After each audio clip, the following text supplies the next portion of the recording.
small church once. It was so small, didn't have an organ, didn't have a piano. We did, however, have a Fisher-Price xylophone. So it was the whole toy kind, you know? So anytime we wanted to sing a hymn, it was great. I would just start at the back of the church, and I'd put it down on the ground, and I'd run up and down. And it worked, but everything had to be sung to the tune of Old MacDonald. So it would be like, Amazing Grace, how sweet the sound. E-I-E-I-O. I once was lost, but now I'm found. E-I-E-I-O. I tell you, it's amazing how many tunes that Old MacDonald he has written. I love the church. I really do. I was working with a group of youth, girls, teenage girls, you know. And I wanted to be the kind of cool pastor when I was in seminary. I was like, I'm going to be the pastor that all the teenagers just love. And then I graduated and worked with them and realized teenagers don't actually love anyone. But you know, I love this group. They're a good group of girls, and they're sitting there and they're talking, they're having this conversation, and they're there clearly because they have been forced to be there by their parents. And I'm there because I have been forced to be there by Jesus. and so we're there together, and I'm listening to them. And I'm so proud because they're talking about an underdeveloped nation and the rulers. And they're going on and on and on about the rulers of this nation and the monarchy there. And I'm so proud of them that they're interested in current events. So I want to be a part of this conversation. So I lean over to the girls and I'm like, girls, this is great. Tell me about these kings of Leon. How long have you been? And she gave this look. I'm immediately back in middle school. So I'm like, all right, this is it. I want to be cool. I am going to be cool. So I go out that night and I change all of the presets in the minivan to top 40 stations. I am going to learn what is hip. Is it even hip to say hip? It's probably not. See, this is awful. So the next week I go back to these teenagers because I have stuff to talk about now. I know who the kings of Leon are now. I know a Lady Gaga song. However, I don't understand what it means, so I figured that's a good place to start, right? So I go to the girls and I ask them to explain this lyric that I don't get. As it turns out, a disco stick is nothing at all like the hippity horse I had at the time. Those were rather interesting conversations to have with their parents at pickup time. You know, and that, by the way, that Lady Gaga, she is no lady. Very disappointing. Yeah. So, like I said, I'm out of touch. My niece was turning 10. She asked me to get her an outfit for her birthday. She told me exactly what store to go into at the mall. Anything you get in there, Aunt Jenny, she says, anything will be good.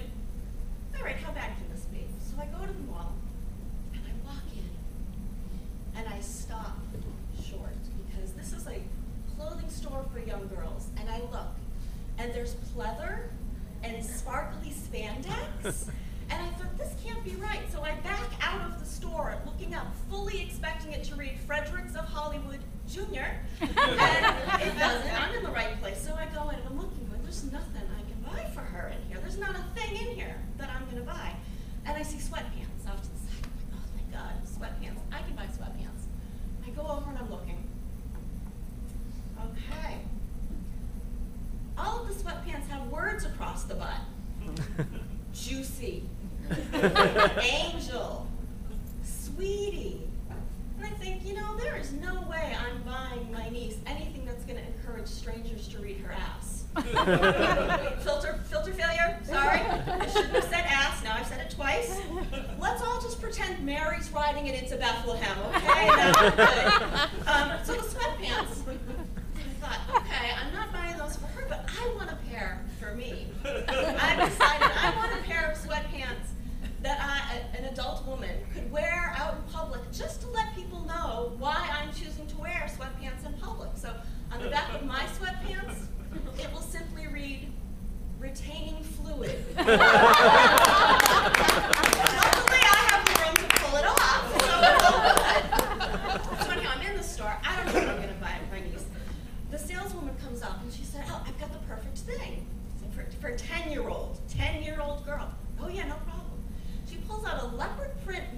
skirt with a sparkly low-cut blouse and a matching leopard print vest. And she holds it up like it's the Holy Grail.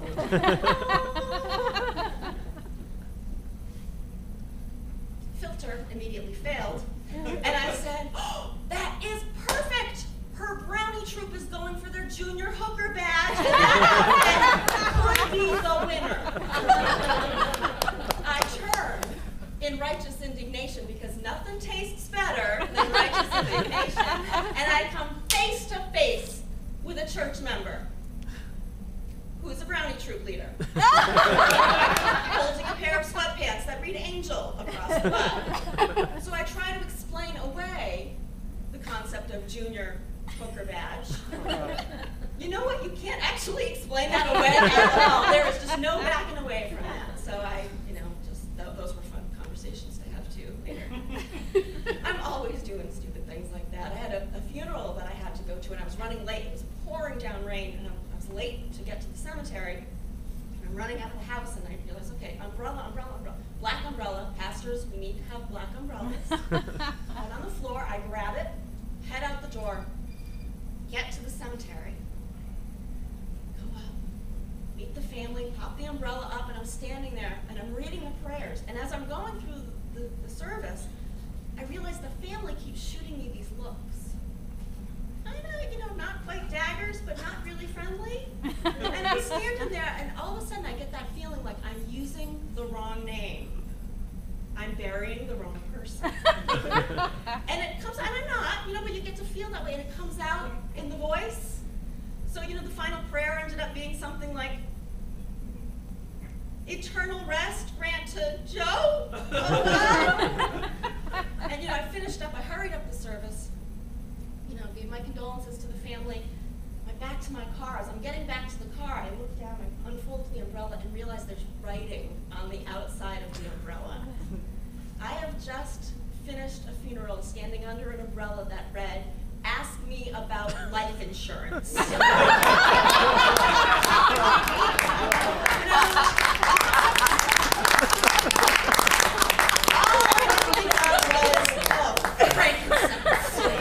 Thank you very much.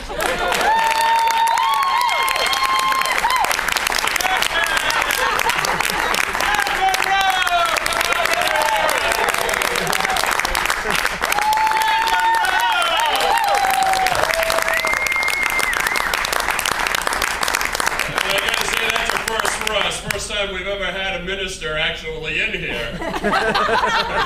Still waiting for something to fall down. I don't know. So, how many of you actually, now that we've established you're a church-going crowd? Yeah. Other than Jen's table, who goes to church?